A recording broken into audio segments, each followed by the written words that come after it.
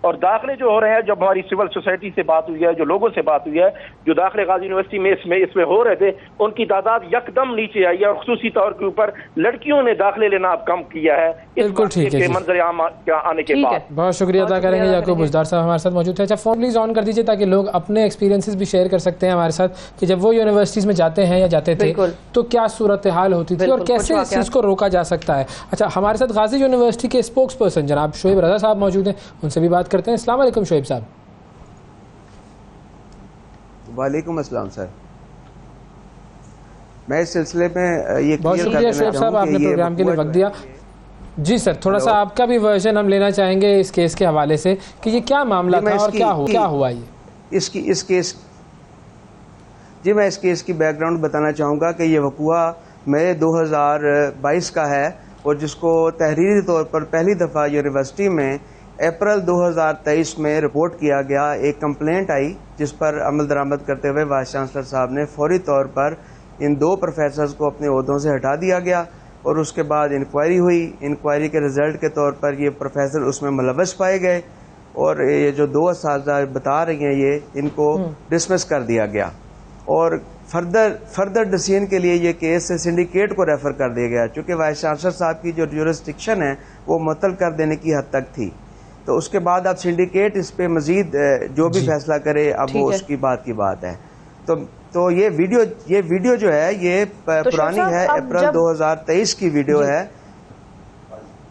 ٹھیک ہے, تو یہ 4 ماہ پرانی ویڈیو ہے. یہ ویڈیو بھی پرانی ہے جو یعنی کہ اب موجودہ جی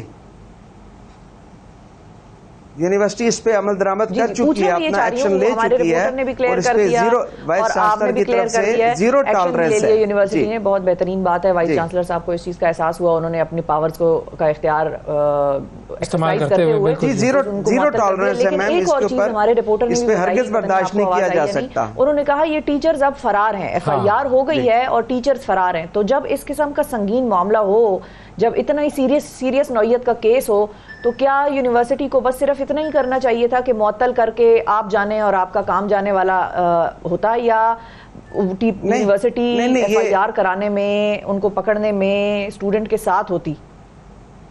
وہ فرار کیسے ہو گئے, کیوں ہو گئے؟ مطلب نہیں, یونیورسٹی ایف آئی آر نہیں دیکھیے بات سنیے, یونیورسٹی ایف آئی آر نہیں کروا سکتی. یونیورسٹی کی اپنی ایک جورسڈکشن تھی وائس چانسلر صاحب کی, انہوں نے ان کو معطل کر دیا.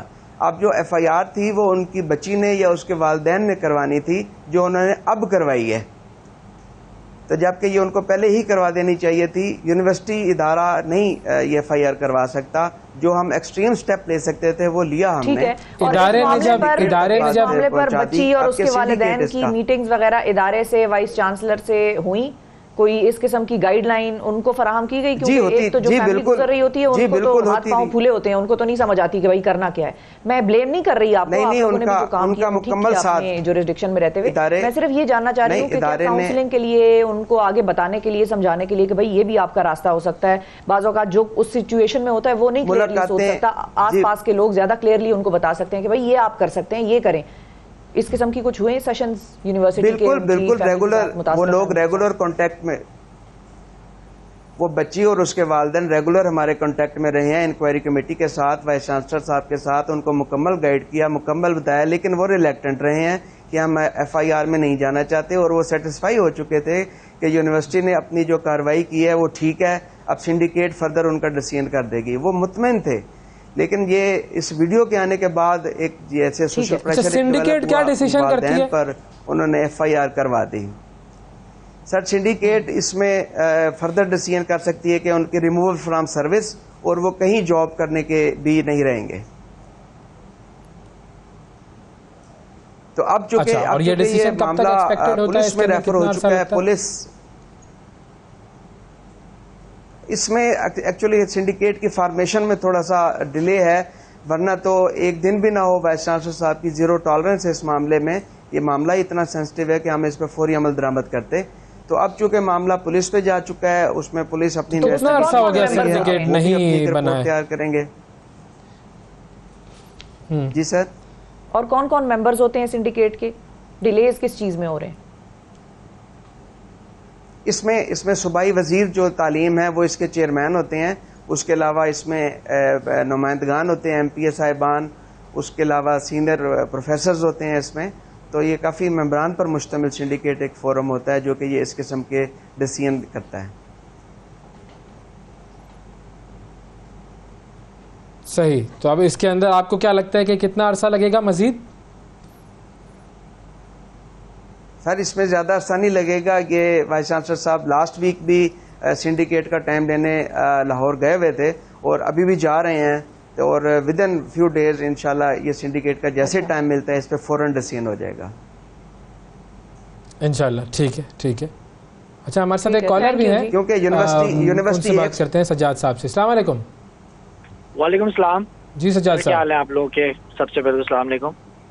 سر میرا سوال یہ تھا کہ ویسے ہی آج کل جو ہے وہ لڑکیاں بچیوں کو جو ہے وہ تعلیم کے لیے ویسے ہی پیرنٹس کافی پریشان ہیں، ان کو نہیں موقع مل رہا ہے ٹھیک سے. اس طرح کے کیسز سامنے آتے رہیں گے تو یہ تو آگے فیوچر میں بچوں کے لیے خاص طور پہ لڑکیوں کے لیے بڑا مشکل ہو جائے گا کہ پیرنٹس ڈریں گے ان کو بھیجنے کے لیے تعلیمی اداروں میں. یہ تو بالکل ٹھیک نہیں ہے آگے فیوچر میں. بالکل ٹھیک ہے جی، بالکل صحیح کہہ رہے ہیں آپ. سر مجھے بتائیں شعیب صاحب، کیا یونیورسٹی میں جو ایڈمیشنز ہو رہے ہیں اس میں کوئی نمبر میں کمی آئی ہے؟ نہ سر، وہ تو اپنی روٹین میں چل رہے ہیں ایڈمیشنز، لیکن اس سے تھوڑا سا امپیکٹ تو پڑتا ہی ہے ڈیفینیٹلی جیسے سر نے کہا ہے. تو لیکن انشاءاللہ چونکہ ہم نے مکمل کنٹرول کیا ہے اور بر وقت ڈیسیژن لے کے کارروائی کر کے حالات کو اپنے کنٹرول میں رکھا ہے، تو لہٰذا انشاءاللہ ایڈمیشنز پہ فرق نہیں پڑے گا. اچھا دوسرا مجھے بتائیں کہ کوڈ آف کنڈکٹ ہے ٹیچرز اور اسٹوڈنٹس کی درمیان جو ایک ریلیشن شپ ہے، ظاہر ہے وہ ایک مقدس ریلیشن شپ تو ہے، لیکن ہم سب جانتے ہیں کہ ان میں ایک سائڈ ایسا بھی ہوتا ہے جو ہمیشہ ایک خوشگمانی کیفیت میں ہوتا ہے، جبکہ دوسرا اگلا جو ہے وہ اس کو اس طرح سے مقدس نہیں مان رہا ہوتا. اس کے ذہن میں جو عزائم ہے وہ کچھ اور ہی ہوتے ہیں، غلاظت سے بھرپور. اور جو بچیاں ہیں وہ تو احترام، استاد کا احترام، عزت میں، وہ جو فائلوں والی بھی میں بات کر رہی تھی اس کو میں آگے بھی کنٹینیو کروں گی کہ بچیاں کہہ تو دیتی ہیں بالکل کہ سر میں آپ کی فائل اٹھا لیتی ہوں. اب ظاہر ہے وہ سر کے احترام میں اگر کہہ رہی ہے میں آپ کی فائل اٹھا لیتی ہوں اور سر اس کو کچھ اور طریقے سے دیکھ رہا ہو تو اس میں تو اس بچی کا ایک طرح سے قصور نہیں بھی ہے. وہ تو ٹھیک ہے. یحییٰ صاحب بھی ہیں کراچی سے، ان سے بات کرتے ہیں. السلام علیکم. وعلیکم السلام. آپ دونوں کو بہت سلام ہو اور شیخ صاحب کو بھی سلام ہو. دیکھیں اویس بھائی، مسئلہ یہ ہے کہ جب اس طرح کی چیزیں شروع میں رپورٹ ہوتی ہیں نا، انفارچونیٹلی اس کو امپورٹنس نہیں دی جاتی اور بڑھتے بڑھتے وہ کہیں تک پہنچ جاتی ہے. لیکن میں صرف ایک بات کہتے ختم کرنا چاہوں گا. بات یہ ہے کہ جو کچھ ہو رہا ہے وہ تو ہو رہا ہے، لیکن اویئرنیس جیسے آپ نے کہا نا، بچیوں کو پتہ ہونا چاہیے، بچیوں کا احساس ہونا چاہیے کہ ان کے ساتھ کیا ہو رہا ہے. تو اویئرنیس بہت ضروری ہے کہ آپ کس طرح لوگوں کو آپ اس چیزیں میں اسکینڈلائز کیا جاتا ہے. اور اگر اور دوسرا مجھے یہ ایک بات آخری یہ کرنی ہے اویس کہ دیکھیں اتنی بڑی یعنی اسلام نام اسلامی یونیورسٹی اور اتنا بڑا اسکینڈل ہونے کے بعد بھی ابھی تک وہ جو ایکشنز لینے چاہیے وہ نہیں لیے گئے. اتنے بااثر افراد ہیں. اگر یہ بااثر افراد وزیر وہ ہے نا سنڈیکیٹ نہیں بنا رہے، وہ وزیر نے اس میں اپنا وہ کرنا ہے. لیکن اگر یہ نہیں ہوگا تو ہمیں تو بچے اپنے ماں باپ بچوں کو یونیورسٹی بھیجتے بھی گھبرائیں گے نا. تو یہ اس چیز کو ختم کرنے کی ضرورت ہے بھارت. بالکل صحیح کہہ رہے ہیں آپ، بالکل صحیح کہہ رہے ہیں. اور جو جی شعیب صاحب آپ کی طرف آئیں گے کہ ٹیچرز اور اسٹوڈنٹس کے حوالے سے جب ایڈمیشنز ہوتے ہیں، اورینٹیشنز ہوتی ہیں، کوئی خاص قسم کی انسٹرکشنز دی جاتی ہیں. مثال کے طور پہ ہماری اپنی یونیورسٹی میں اگر ہمیں یاد ہو تو یہ کہا جاتا تھا کہ کسی ٹیچر کے کمرے میں آفس میں انٹر ہوں گے آپ اگر اس نے دروازہ بند کیا تو پھر آپ کے کان کھڑے ہو جانے چاہیے.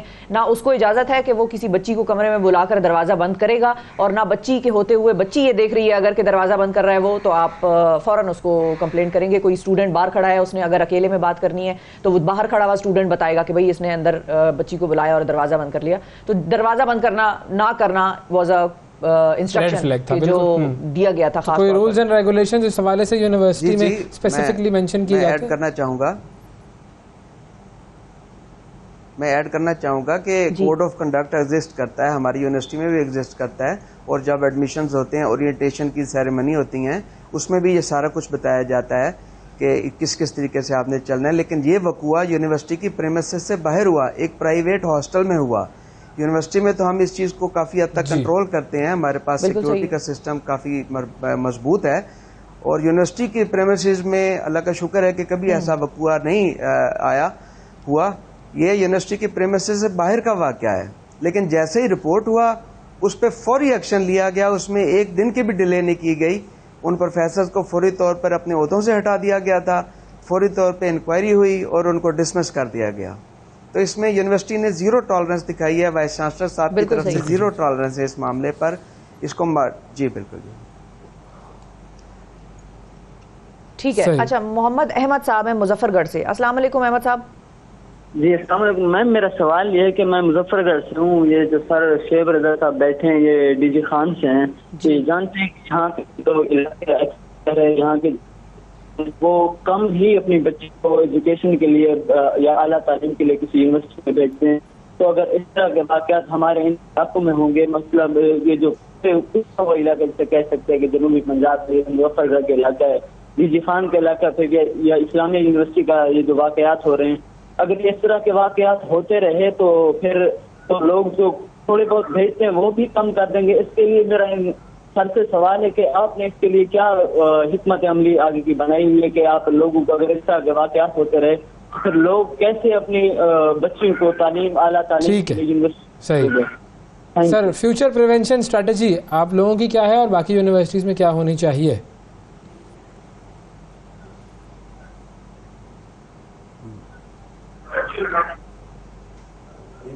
شعیب صاحب. جی جی شعیب صاحب آپ کو آواز آ رہی ہے؟ میں نے پہلے ہی بتایا کہ جی آواز آ رہی ہے. آپ کو آ رہی ہے سر؟ جی جی آ رہی ہے سر. ہمارا انٹرنل سسٹم کافی اسٹرانگ ہے یونیورسٹی کا. ہمارا یونیورسٹی کا ہماری یونیورسٹی کا جو انٹرنل سسٹم ہے وہ کافی اسٹرانگ ہے. اس میں director student affair, director counselling وہ کافی ایکٹیو ہیں اور اس قسم کے وقوع یونیورسٹی کی حدود کے اندر کبھی بھی نہیں ہوا الحمدللہ.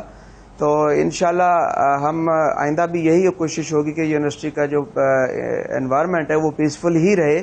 اور ماشاءاللہ اس وقت 12,000 کے قریب طلبہ و طالبات ہمارے پاس زیر تعلیم ہے, جس میں سے آدھی سے زیادہ تعداد فیمیل کی ہے. تو اعتماد ہے والدین کا ہمارے پاس. یہ پہلا ہی ایک ایسا وقوع ہے, لیکن یہ یونیورسٹی کی حدود کے باہر کا واقعہ ہے. ڈیفینیٹلی اس کا تھوڑا بہت امپیکٹ تو آئے گا, لیکن اوورآل انشاءاللہ ہم اپنے داخلے بھی ہمارے ٹھیک ہوں گے اور ہم پیسفل انوائرمنٹ بھی دیں گے انشاءاللہ. بہت شکریہ ادا کریں گے. جی شعیب رضا صاحب ہمارے ساتھ موجود تھے, غازی یونیورسٹی کی اسپوکن. دیکھیں بنیادی چیز یہ ہے کہ جب اللہ تعالیٰ نے انسان کو اس دنیا میں بھیجا ہے اور مرد اور عورت میں تقسیم کیا ہے اور ان دونوں جنسوں کے درمیان ایک اٹریکشن رکھی ہے, تو یہ سسٹم تو نیچرل ہے, لیکن اس اٹریکشن کو ڈیل کرنا کس طریقے سے ہے یہ بھی ہمیں سکھایا گیا ہے. یہ ہمیں سکھاتا کون ہے؟ یہ سکھاتا ہمیں ہمارا دین ہے, ہمارے والدین سکھاتے ہیں. رولز اینڈ ریگولیشنز کے تحت یہ انٹریکشن ہونی چاہیے. انٹریکشن کے بغیر کام نہیں چل سکتا. ظاہر ہے جب آپ دنیا میں ہیں تو آپ انٹریکٹ تو کریں گے, بات تو ہوگی. مختلف موقعوں پر ایک دوسرے سے انٹریکٹ کیا جائے گا مردوں اور عورتوں کی طرف سے, لیکن وہ انٹریکشن اگر بغیر کسی رولز کے ہوگی, بغیر کسی تربیت کے ہوگی, تو پھر اس طرح کے معاملات سامنے آئیں گے. اور اس میں یونیورسٹی کی بات نہیں ہو رہی, وہ آفیسز بھی ہو سکتے ہیں, وہ سڑکیں بھی ہو سکتی ہیں, وہ کالجز, کوئی بھی جگہ ہو سکتی ہے جہاں پر مرد اور عورت ایک ساتھ ہیں. پرابلم کریٹ ہو سکتی ہے, اور اس پرابلم سے بچنے کا طریقہ صرف اور صرف یہی ہے کہ تربیت کی جائے معاشرے کے افراد کی دینی خطوط پر, نمبر 1. اور نمبر 2 کہ جب کوئی اس طرح کا واقعہ پیش آئے تو پھر اس شخص کو جو ذمہ دار ہے اس واقعے کا, اس کو سزا دی جائے. بالکل گھبرائیں نہیں. یہ گھبرا جاتی ہیں لڑکیاں, بالکل اس میں کوئی شک نہیں ہے. اور یہ آنکھوں دیکھا حال, تو اس قسم کے کتنے واقعات تو میں نے خود دیکھے ہیں لڑکیوں کے ساتھ. ہمارے ایک سر تھے جو اسکول میں ڈکٹیٹ کرا رہے تھے ہمیں سوال, اور وہ چل رہے تھے کلاس میں اور سب ڈکٹیٹ کراتے کراتے واک کر رہے تھے, اور انہوں نے ہماری یہ کلاس فیلو کی بالیاں دیکھیں, اس نے کان میں بالیاں پہنی تھیں, اور انہوں نے آ کے باقاعدہ طور پہ اس کی بالیاں کھولیں, اور ہم 40 لڑکیوں کی کلاس بیٹھی ہوئی تھی, اور 40 میں سے کوئی ایک نہیں بول سکی کہ یہ آپ کیا کر رہے ہیں, آپ ہاتھ کیوں لگا رہے ہیں. انہوں نے کہا کہ انہوں نے کہا یہ تو الاؤڈ نہیں ہے, آپ لوگوں کے یونیفارم میں اس چیز کی اجازت نہیں ہے, آپ نے بالیاں, اور باقاعدہ طور پہ پوری اٹینشن کے ساتھ اس کے کان کی بالیاں اتار رہے ہیں. بھئی آپ ہوتے کون ہیں؟ اور نہ اس وقت میں بولی جو آج یہاں پر بیٹھ کے بہت بول رہی ہے, اور نہ اس وقت کوئی اور لڑکی بولی. اور جو اس وقت کی میچورٹی کا لیول, اس وقت کے فیئرز الگ ہوتے ہیں, لیکن والدین اپنی بچیوں کو ایک کانفیڈنس دیں گے کہ اگر کبھی کوئی کسی طرح کا واقعہ ہو, پہلے تو تربیت کریں ان کی کہ کیا کیا ہو سکتا ہے پرابلم, اور اگر کبھی کوئی پرابلم ہو, اللہ نہ کرے خدا نخواستہ کوئی ایسی پرابلم ہو, تو ہم آپ کے لیے موجود ہیں. بالکل. اور ایسی کوئی بات نہیں ہے جو اکیلے میں ہو سکتی ہے اور کلاس کے درمیان نہیں ہو سکتی ہے. اس کی ایک اور بہرحال میں تو خیر یہ بھی مانتا ہوں کہ دنیا کا کوئی ایسا سبجیکٹ نہیں ہے جو کہ کوئی ایجوکیشن میں پڑھنا ضروری ہوتا ہے. آپ الگ الگ بھی سارے سبجیکٹ پڑھ سکتے ہیں, لیکن ظاہر معاشرہ ہے, ظاہر ہے معاشرے میں آپ اسکول میں انٹریکٹ نہیں کریں گے تو دنیا میں تو انٹریکٹ کریں گے ہی نا, تو وہ رولز اینڈ ریگولیشنز آپ کو آنے چاہیے. بالکل. اور دوسری ایک چیز یہ بھی ہے کہ ایک مرتبہ نمبر بڑھا رہے تھے, نمبر کی پیپر چیکنگ ہو رہی تھی, انہوں نے کہا دیکھ لو بھائی سب کے ہر سوال کے نمبر لگے ہیں, تو ایک لڑکی کا ایک سوال کا نمبر نہیں لگا تھا, 5 نمبروں کی ساری کہانی تھی. اس 5 نمبروں میں وہ گئی روسٹرم پہ, اس نے سر کو کہا کہ سر یہ میرے آپ نے اس کوسچن کے نمبرز ایڈ نہیں کیے. انہوں نے کہا ہاں ٹھیک ہے. اب جب ایکسرسائز ہی یہ ہو رہی ہے, پوری کلاس ڈیڈیکیٹڈ ہے اس کے لیے کہ آپ دیکھیں نمبر رہ گئے ہیں تو مجھے بتائیں میں لگا دوں گا, تو اس کے 5 نمبر نہیں لگے تھے. انہوں نے کہا ہاں ٹھیک ہے یہ لگے تو نہیں ہے, آفس میں آ کے بڑھوا لینا. نہیں بھائی آفس میں آ کے نہیں بڑھوا لینا, میں نے آپ کو دے دیا, ہمارا پورا پیریڈ ڈیڈیکیٹڈ ہے, آپ ادھر ہی میرے نمبر لگائیں, بات ختم ہو گئی. تو کچھ چیزوں پر لڑکیوں کو بھی جس کو کہتے ہیں کہ سوئفٹ طریقے سے فرم ہونا پڑے گا کہ آپ یہ کام کریں. بالکل. بہت شکریہ جی, بہت شکریہ. یہ سیگمنٹ ہم نے کیا اور بڑی ڈیٹیل میں اس پر بات کی. وقفہ لیتے ہیں, وقفے کے بعد دوبارہ حاضر ہوں گے, ہمارے ساتھ رہیے گا. صبح سویرے پاکستان, صبح سویرے پاکستان, صبح سویرے پاکستان. ویلکم بیک جی. غربت کی لکیر سے نیچے اب ہمارے کتنے لوگ ہیں جو زندگی گزارنے پر مجبور ہیں. پاورٹی ایلیویشن کے حوالے سے ہم نے بات کرنی ہے, اور پاکستان کی فی کا آمدنی اور کچھ فگرز اگر ہم آپ کے سامنے شیئر کریں آپ سے, تو پاکستان کی فی کا آمدنی $1550 ہے, جبکہ بھارت کی $2210 ہے اور بنگلہ دیش کی $2660 ہے. گلوبل ہنگر انڈیکس کی اگر ہم بات کریں تو پاکستان 129 ممالک میں 99 نمبر پر ہے.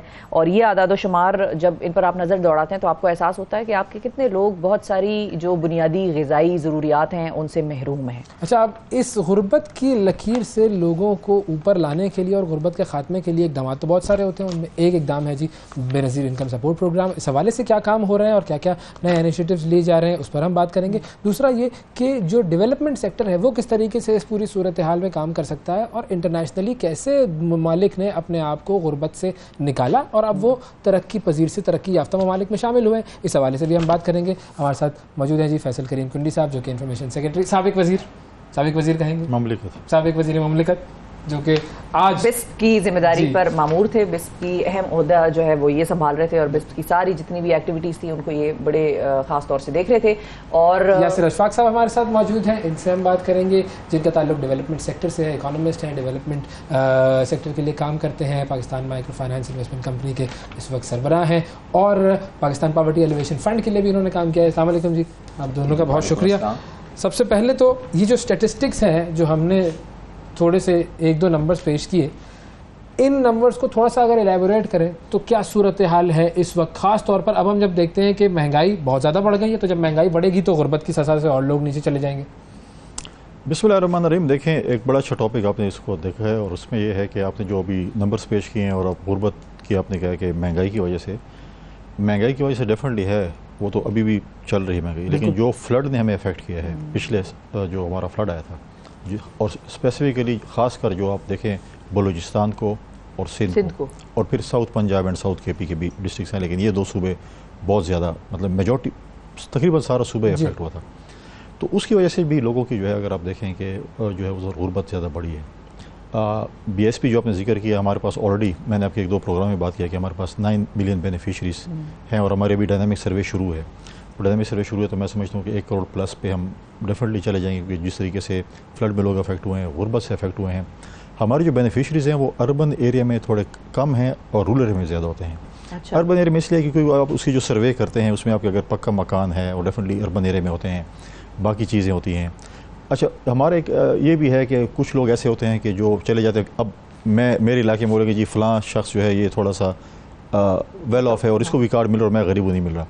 اب وہ انٹرویو آپ کو ہوتا ہے, اس میں آپ کو بتانا پڑتا ہے کہ آپ کے پاس کیا کیا چیزیں ہیں. کچھ لوگ ایسے جاتے ہیں کہ میرے پاس بالکل فارغ بیٹھا ہوں, نہ گھر ہے نہ یہ ہے, تو یہ چیزیں وہ کہتے ہیں. تو سروے میں جب جاتے ہیں تو کہتے ہیں تو بالکل غریب ہے, تو مطلب ہے کہ اس میں ان کو کارڈ مل جاتا ہے. لہٰذا یہ چیزیں ہیں, جس طرح ابھی پی پی ایف کا آپ نے ذکر کیا ان کا بھی, تو کیونکہ یہ پاورٹی ایلیویشن منسٹری کے ساتھ ہے, ہمارے ساتھ پاورٹی ایلیویشن میں جیسے پی پی ایف ہے, N R D M F ہے, اور باقی ایسے ادارے ہیں جو کہ اس کے ساتھ پاورٹی ایلیویشن کے ساتھ پاورٹی ایلیویشن کے ساتھ کام کر رہے ہیں. تو اس میں بھی ہم اس کو دیکھ رہے ہیں کہ دیکھیں ہم نے ان کے ساتھ اس کو اٹیچ کیا ہوا ہے.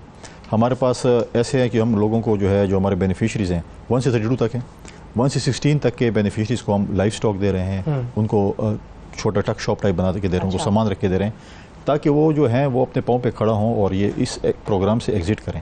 صحیح. مجھے خوشی نہیں ہے محسوس ہوگی کہ میں کہوں گا 1 کروڑ میں کہوں کم ہوں گے تو میں خوشی ہوں گی. ہم ان کے بچوں کو جو ہے ٹیوشن اسکول فیس دے رہے ہیں, 2500 بچی کو دے رہے ہیں, 2000 بچے کو دے رہے ہیں. ہم نے پہلے 500 نے بڑھا دیے.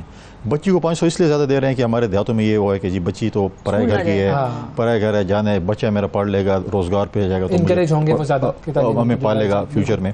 تو ہم نے 500 اس لیے کیا تھا کہ وہ انکریج ہوں, بچی کو بھی پڑھائیں. صحیح. اس طرح ہم ان کو کالج اور یونیورسٹی پہ بھی ان کو وہ دے رہے ہیں, اسکالرشپس دے رہے ہیں تاکہ وہ اپنے پاؤں پہ کھڑے ہوں, ووکیشنل ٹریننگ کریں, اوورسیز منسٹری کے ساتھ اٹیچ ہوں, اور یہ ان کو جو ہے وہ ان کو ملک سے باہر بھیجے, ہنر ان کے پاس ہے, تاکہ اس پروگرام سے ایگزٹ ہوں. صحیح. اچھا یاسر صاحب, آپ نے جو کہ پاکستان پاورٹی ایلیویشن فنڈ کے ساتھ بھی کام کیا, آپ کی کیا آبزرویشنس تھی, کہاں کی جو ایریاز ہیں ہم کس وجہ سے ابھی تک اپنے آپ کو اس غربت والی لکیر سے لوگوں کو اوپر لانے میں کوئی زیادہ بہتر طور پہ کام شاید نہیں کر سکے, اتنا افیکٹو ہمیں کہاں فالٹ لائنز کہاں ہیں؟ دیکھیں, آپ نے جو مینشن کیا نا انڈیا اور بنگلہ دیش, سو اگر آپ ہمارے پاورٹی لیولز دیکھیں اور ہمارے طرح کے دوسرے ممالک کے پاورٹی لیولز, ٹھیک, مطلب جو ہمارے سملر پاورٹی لیولز ہیں, سو ہمارا پاورٹی کا لیول بڑا ڈفرینٹ ہے. اچھا. وہ اس لیے کہ سیم انکم لیول کی جو کنٹریز ہیں, جب ہم ان کو کا مقابلہ کرتے ہیں, ہمارا level of literacy, women empowerment and inclusion, child mortality, اور جو women جو at the time of delivery جو mortalities ہوتی ہیں وہ تقریباً ڈبل ہیں ان کنٹریز سے, although same level of poverty. بالکل صحیح ہے. So I think ہمیں یہ سوچنے کی ضرورت ہے کہ ہم نے, جیسے ابھی کنڈی صاحب ذکر کر رہے تھے, کہ ہم نے اپنے ہیومن ڈیولپمنٹ جو ریسورس ہیومن ڈیولپمنٹ کہاں تک کی ہے. سو کیا ہم نے ایجوکیشن میں, فار ایگزامپل آپ بنگلہ دیش کی مثال دے رہے تھے, آئی تھنک کافی اب یہ پاپولر ہو گیا کہ پاپولیشن بنگلہ دیش کی 1971 میں 70 ملین تھی, بالکل, اور ہماری 60 ملین تھی. اب وہ 170 ملین پہ ہیں اور ہم 241 ملین جو ہے نئے انڈیکس آئے. سو یہ ہم جتنی مرضی حکومت کوشش بھی کر لے, آئی تھنک کہ وہ پاپولیشن اتنی تعداد سے بڑھتی ہے. سو انفارچونیٹلی اتنا اسکوپ ہے کام کرنے کا اور اتنا مواقع ہیں چیزوں کو ایڈریس کرنے کے لیے, بٹ جو آپ نے کہا کہ کیا کیا جا سکتا ہے, دیکھیں, ایک تو بہت ضروری ہے کہ کنسسٹنسی آف پالیسیز. دنیا میں جہاں پہ ترقی ہوئی ہے, چائنا نے ان 40 ایئرس 800 ملین پیپل کو پاورٹی لائن سے اوپر نکالا, ٹھیک ہے.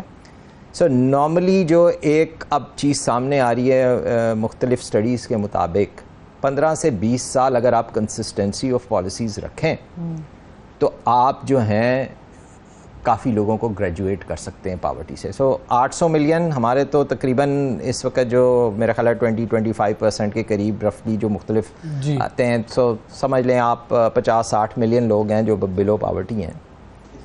10-15 سال اگر آپ کنسسٹنسی آف پالیسیز رکھیں, جس میں فار ایگزامپل بنگلہ دیش نے کیا کیا, انہوں نے کہا کہ جی یہ ٹیکسٹائل ایکسپورٹ میں ہم نے جو ہے کام کرنا ہے, تو انہوں نے انسینٹیوز دیے ایکسپورٹرز کو, انہوں نے ڈیولپ کیا ٹریننگ سے اس سیکٹر کے لوگوں کو کہ ہاں جنہوں نے سٹچنگ کرنی ہے اور چیزیں کرنی ہیں, اور خواتین کو لے کے آئے وہاں پہ, بالکل. اور ان کی جو ابھی ہم اگر مائکرو فائنانس پہ کریں گے, ان کی خواتین کی جو فائنینشیل انکلوژن ہے اور چیزیں ہیں وہ ہم سے بہت آگے ہیں. سو یہ بہت امپورٹنٹ چیز ہے. ذکر کرنا چاہوں گا, اس کے بعد بات کروں گا میں. سر, اب بے نظیر انکم سپورٹ کے اندر ایک خوش نصیب پروگرام ہے جس میں تسلسل چل رہا ہے. ہاں, وہ پروگرام بھی تسلسل سے چل رہا ہے, اور اس کے اندر خواتین کی انکلوژن جو ہے اس کے بارے میں تھوڑا سا اگر بتا سکیں.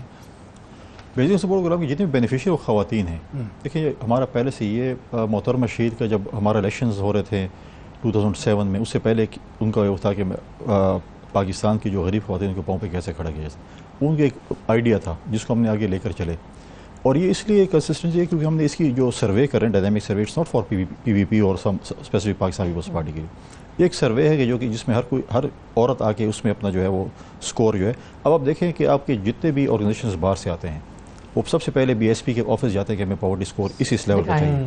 ابھی ہمارے ساتھ بہت سے, جیسے اب نیوٹریشن کا پروگرام خواتین کے حوالے سے ہم کر رہے ہیں, ورلڈ فوڈ پروگرام ہمارے ساتھ کام کر رہے ہیں, جی آئی زیڈ نے ہمیں ابھی موبائل وینس دیے تاکہ بلوچستان یا ایسے علاقوں دور دراز علاقوں میں جس میں سروے کرنی پڑے, نادرا وینس کی طرح ہمیں 45 وینس دیے انہوں نے کہ آپ جا کر ان علاقوں میں بھیجیں تاکہ وہ لوگ جو ہیں وہ اس سے نمبرز بھی سامنے ہیں تاکہ ڈیزرونگ لوگ بھی سامنے ہیں. اس طرح بہت سے آرگنائزیشنز ہیں جو کہ آ کے بی ایس پی کے پاس آتے ہیں کیونکہ اس میں ایک ٹرانسپیرنسی ہے اور اس میں آپ کے پاس سروے ہے. آپ کسی کا بھی آئی ڈی کارڈ جس سروے ہوئی آئی ڈی کارڈ نمبر آپ دیں گے تو جب آپ کلک کریں گے آپ کو ڈیٹا آ جائے گا کہ کتنا اسکور اس کا ہے اور یہ پاورٹی ہے کس حد تک اس کا مطلب وہ ہے. اچھا اس میں ٹرانسپیرنسی میں ایک اور چیز بھی آپ لوگوں نے ایڈ کی ہے کہ اب اکاؤنٹس کھل گئے ہیں لوگوں کے. ابھی ہم نے ریسنٹلی ہم نے جو ہے وہ بے نظیر پروٹیکشن اکاؤنٹ کھولے. پہلے یہ تھا کہ ڈاکخانے کے ذریعے جاتے تھے, پھر اے ٹی ایم کارڈ کے ذریعے جاتے تھے, پھر ابھی ہمارے جو ہے نا جو 2 بینک تھے الفلاح اور حبیب بینک, اس کے ہمارے ریٹیلرز تھے, ان کے تھری لوگوں کی کمپلینٹ تھی تینوں اس سلسلے میں یہ کوئی 500 کاٹ رہا ہے, کوئی 1000 کاٹ رہا ہے, کوئی 1500 کاٹ رہا ہے, کیا کر رہا ہے. ابھی ہم نے پائلٹ پروجیکٹ 7 ڈسٹرکٹس میں شروع کیا آل اوور پاکستان, جس میں 4 بینک آ چکے ہیں ہمارے پاس. باقی بھی جو بھی اگلے 2 مہینے میں اسٹیٹ بینک کے اندر جتنے بھی رجسٹرڈ بینک ہیں ان میں آپ کسی بھی بینک میں فری آف کاسٹ اکاؤنٹ کھولیں گے, اس کے پیسے بی ایس پی دے گی. اچھا, اور آپ کو جب وہ بی ایس پی کہے گی کہ اتنے بینیفیشریز نے, ایک بینک بولے گا جی ہمارے ساتھ 100 بینیفیشری میں کھولے, تو ہمارے پاس ان کا ڈیٹا آ جائے گا, تو ہم ڈائریکٹ ڈیبٹ کے ذریعے ان کو جو ہے وہ پیسے ٹرانسفر کریں گے. اس اکاؤنٹ کو وہ یوز کر سکتے ہیں روزمرہ کے اس کے لیے بھی, کہ آپ اپنے اکاؤنٹ جیسے ہوتا ہے یوز کرتے ہیں, پیسے ڈال رہے ہیں نکال رہے ہیں, یہ تو وہ بھی وہ کر سکتے ہیں. ان کو اے ٹی ایم کارڈ بھی ملے گا, چیک بک ملے گی, ایک بے نظیر کارڈ بھی ان کو ملے گا. اگر وہ کہیں یوٹی اسٹور کی اسکیم آ رہی ہے, کوئی اور اسکیم آ رہی ہے, تو وہ اپنا کارڈ دکھا کے آئی ڈی کارڈ ٹائپ تو اس سے مستفید ہو سکتے ہیں. تو یہ ان کی ایک ٹرانسپیری کی طرف جا رہے ہیں تاکہ مڈل مین کا کردار بیچ میں ختم ہو جائے. اور یہ اس میں یہ ہے کہ اگر اس وقت وہ پیسے نہیں نکالنا چاہے 6 مہینے تک سال تک پڑے رہیں گے, ضروری نہیں کہ آپ کے پیسے آ گئے اور آپ کو رش کرنا پڑے گا اور ادھر بھگدڑ ہوتی ہے روزانہ, یہ چیز ہوتی ہے, یہ چیزیں ختم ہو جائے گی. اور یہ کم از کم ہم سمجھتے ہیں کہ یہ ایک پراپر یہ ہے کہ ٹرانسپیرنسی اس کے اندر جو ہے وہ بہت بہتر ہو جائے گی. اچھا یاسر صاحب, اب جیسے ہم بات کر رہے تھے کہ مائکرو فائنانس جو ہے وہ کتنا رول پلے کر سکتا ہے کسی بھی ملک کی ترقی میں اور لوگوں کو غربت سے نکالنے میں, کیونکہ جیسے ہم نے بات کی بنگلہ دیش کی, تو وہاں پر گرامیان بینک کا جو ماڈل ہے وہ بڑا زبردست ہے. وہاں پر انہوں نے خواتین کے اوپر ہی فوکس کر کے اور ان کے اوپر انویسٹ کیا, ان کو قرضے دیے, ری پیمنٹ ریٹ بھی ان کا بڑا زبردست ہے. تو مائکرو فائنانس کا ہمارے یہاں پر کتنا رجحان ہے اور کیا اتنا سکسیزفل ہو سکتا ہے؟ دیکھیں جی, سب سے پہلے تو مائکرو فائنانس نے جو ایک چیز باقی سب سیکٹر سے ڈفرینٹ ہے, وہ تقریباً 50% جو کلائنٹس ہیں مائکرو فائنانس انسٹیٹیوشنس کے وہ خواتین ہیں. اچھا, so in like any other sector, ٹھیک ہے, آپ میں کسی اسپیسیفک سیکٹر کی بات نہیں کرتا ہوں. بنگلہ دیش میں not only Grameen but BRAC and other institutions, انہوں نے صرف مائکرو فائنانس نہیں کیا. اچھا, ٹھیک ہے, ایک تو جنرل اکنامک ڈیولپمنٹ بہت ضروری ہے کسی بھی ملک کے لوگوں کی ترقی کے لیے اور غربت کم کرنے کے لیے. سو وہ بہت امپورٹنٹ ہے, خالی ایک انسٹرومنٹ سے نہیں. انہوں نے کام یہ کیا کہ نہ صرف انہوں نے کلائنٹ کو سینٹر میں رکھا, جس کو ایک آج کل ایکو سسٹم اپروچ کہتے ہیں, جو کہ آپ امیزون سے لے کے آپ بہت سارے جو اس وقت ٹاپ 10 کمپنیز ہیں فار کیپٹل کے لحاظ سے, ان کو اگر دیکھیں انہوں نے ایکو سسٹم اپروچ کی ہے کہ کلائنٹ کو, ایک کسان کو پیسے خالی نہیں چاہیے, اس کو اس کی الٹیمیٹ گول کیا ہے, اچھی کراپ. ٹھیک ہے, اگر ہم سیکٹرز پہ آئیں گے کہ کیا سیکٹر, اس کا الٹیمیٹ تو کیا اس کو پیسے کے بعد اچھے بیج مل رہے ہیں. So BRAC is now the largest seed providing company in Bangladesh. ٹھیک ہے, سو انہوں نے کہا کہ ہمارے کلائنٹ کو پیسوں کے علاوہ کیا چاہیے. صحیح, ٹھیک ہے, انہوں نے کہا اچھا یہ ڈیری میں ہے تو ڈیری کی انہوں نے ویلیو چین سٹارٹ کر دی. ٹھیک ہے, اسی طرح اور انہوں نے دیکھا کہ کس کو کیسے فیسیلیٹیٹ کرنا ہے. سو اگر آپ بالکل کمیونٹی گراؤنڈ لیول پہ, جیسے بسک میں کام ہو رہا ہے کہ اچھا وہ خواتین کو کی پڑھائی تعلیم کے لیے انہوں نے اسپیسیفک ٹارگیٹس رکھے. سو میرا یہ خیال ہے کہ خالی ایک انسٹرومنٹ فائنینشیل انکلوژن بہت ضروری ہے, کیونکہ وہ ایک ڈاکیومنٹ بھی کر دیتی ہے آپ کو, اور آپ کو کنٹینیوس جو ہے کیش فلوز یا جب بھی آپ کو کوئی ایمرجنسی آتی ہے تو وہ پرووائڈ کرتی ہے, اور آپ کے بزنس کو بھی. بٹ اس کے ساتھ ساتھ آپ کو باقی اوور آل جو ہے سسٹم کو بھی ڈیولپ کرنا ہے. وہ اب ہماری انسٹیٹیوشنز اب آہستہ آہستہ میرا خیال ہے اس طرف سوچنا شروع. ایک چیز جو میں سمجھنا چاہ رہا ہوں کہ ہم لوگ ہمیشہ یہ دیکھتے ہیں کہ گورنمنٹ سیکٹر کا اور پرائیویٹ سیکٹر کا بڑا فرق ہے. اچھا, آپ نے پی پی اے ایف میں بھی کام کیا, اب آپ پی ایم آئی سی میں کام کر رہے ہیں, گورنمنٹ سیکٹر اور پرائیویٹ سیکٹر, تو وہ کیا کر رہا تھا, اس میں کیا چیزیں ایسی تھیں جو کہ ہم کہہ سکتے ہیں کہ یس یہ ان کے بیسٹ پریکٹسز ہے, اور اب پی ایم آئی سی کیا کرتا ہے, تو وہ کیا بیسٹ پریکٹسز ہیں, ان میں فرق کہاں آتا ہے؟ دیکھیے جی, P M I C is an offshoot of P P F. اچھا, سو ہائیو آف ہوا ہے. ٹھیک ہے, اس کا جو مائکرو فائنانس کا آپریشن تھا اس میں پھر 2 اور پارٹنرز آئیں, ایک KfW which is a German development bank and FCDO through Karandaaz. FCDO UK جو پرانا ہوتا تھا. So these are the 3 institutions PPF کے سمیت جو کہ اس کو رن کر رہے ہیں. وہاں پہ مور PPF جو تھا وہ ایک گرانٹ آرم تھا اور ایک مائکرو فائنانس آرم تھا. تو گرانٹ آرم وہ ابھی بھی آپریٹ کر رہا ہے گورنمنٹ کی مختلف اسکیمس کو امپلیمنٹ کرنے, کمیونٹی ڈیولپمنٹ کے لحاظ سے, ایجوکیشن, ہیلتھ اور اس میں.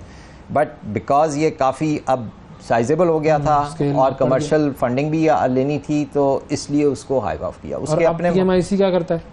PMIC ہول سیل لینڈنگ کرتا ہے مائکرو فائنانس انسٹیٹیوشنس کو ایک طرف, اور دوسرا ہم وہی جو میں کہہ رہا ہوں کہ اب ہم کانسنٹریشن کر رہے ہیں ہولسٹک ایک ایکو سسٹم ڈیولپمنٹ پہ. فار ایگزامپل ہم نے ایگریکلچر میں اب کام شروع کیا ہے, ٹیکنالوجی بیسڈ ایک اینٹی کو ہم نے کیا. پھر اسی طرح ہم نے اسکولس کے اندر ہم ایک international organization opportunity internationals, so private low cost private schools کے اندر ہم ان کے ساتھ کام کر رہے ہیں, how to improve teaching, how to train the owners of those schools کے اس کو بڑھانا کیسے, اس کو بہتر کیسے رن کرنا ہے. بیکاز شروع میں وہ آتے ہیں خواتین چلانے کے لیے جذبے کے ساتھ, but as you scale up تو آپ کو وہ اسکلس چاہیے. So these are 1-2 examples. But اچھا کنڈی صاحب, ایک اور سوال یہ ہے کہ کیونکہ جو فلڈ وکٹمز ہیں ہمارے, وہ تو ان میں سے بہت سارے ایسے تھے جو بڑے ٹھیک ویل سیٹلڈ تھے, اپنا ان کی زمینیں تھیں, مال مویشی تھے, اور وہ اس سے اپنا زندگی کا روزمرہ زندگی چلا رہے تھے. اب جب وہ ڈراسٹیکلی اس فلڈ کی وجہ سے خالصتاً پاورٹی لائن سے نیچے آ گئے, یا گھر بار ان کا سب بہہ گیا, کیا ہم بسک کے تھرو ایسا کوئی پروگرام نہیں شروع کر سکتے تھے کہ ان کی مطلب باقیوں کو تو جو مل رہے ہیں پیسے وہ ملتے رہیں ایز پر روٹین جو ان کا ہے, لیکن ان کو ہم جلدی سیٹل کرنے میں, یا جو مطلب ایسے ہیں جو کہ صرف ایک نیچرل ڈیزاسٹر کی وجہ سے اس نہج پر پہنچ گئے ہیں, تو ان کو ہم بہتر طریقے سے ذرا جلدی 1-2 سال کے اندر سیٹل کر سکتے. کچھ اس قسم کا دیکھیں, BSP کے پاس تمام قسم کے ماڈل موجود ہیں, بٹ تھنگ اس کے آپ کو کون فنڈ کر رہا ہے. جیسے سیلاب آیا تو حکومت نے کہا کہ جی دیکھیں ہم نے ان کو جو ہے فلڈ افیکٹس کو ہم نے سپورٹ کرنا ہے. تو مختلف دیکھیں ادارے, مختلف PDMA NDMA ٹینٹس بھی دے رہے ہیں, چیزیں دے رہے ہیں. مجھے ٹینٹ کی ضرورت نہیں, مجھے دوائی کی ضرورت ہے, مجھے دونوں چیزوں کی ضرورت ہے, مجھے خوراک کی ضرورت ہے, لیکن آپ کے ایک ادارہ وہ اسپیسیفک وہ چیزیں دے رہے ہیں. تو ہم نے جتنے بھی ہمارے پورے پاکستان میں جو بینیفیشریز تھے جو آئے اس میں فلڈ میں افیکٹ ہوئے, وہ 2.8 ملین بینیفیشری افیکٹ ہوئے, جو ہم نے انہوں نے ہمیں بتایا, NDMA نے جو ہمیں بتایا کہ یہ تاثیر. تو اس میں ہم نے جب نکالا تو 2.8 ملین بینیفیشری جو افیکٹ ہوئے, ان کو حکومت نے کہا ہم 25,000 روپے دیتے ہیں. تو ہم نے 17,000 روپے ان میں تقسیم کیے کیش, 25,000 روپے انہوں نے لیے. اس میں ان کی مرضی وہ کیا کر سکتے ہیں. اگر حکومت چاہتی ہے کہ وہ ان کو اور قسم کی سپورٹ دینا چاہتی ہے, جیسے اپنے کا لائف اسٹاک ہے کسی اور, تو تھرو جیسے آٹے کی اسکیم تھی, حکومت نے کہا کہ جی ہم فری آٹا دیں گے رمضان کے مہینے میں, جس کا سکور 60 ہوگا. ابھی اب 32 سے 60 پہ جمپ کر گئے تھے. تو سندھ حکومت نے کیا کہ اس نے کہا آپ لسٹ نکالیں ہمارے کتنے بینیفیشری بنتے ہیں, تو انہوں نے کیش پیسے میں دے دیے. انہوں نے کہا یہ لائنیں بھگدڑ روزانہ آئے گا کہ یہ فلاں زخمی ہو گیا ہے, فلاں ڈنڈے لگ گئے ہیں, پولیس نے مار دیا, یہ کر دیا, تو یہ نہ ان کو آپ کیش پیسے دیں.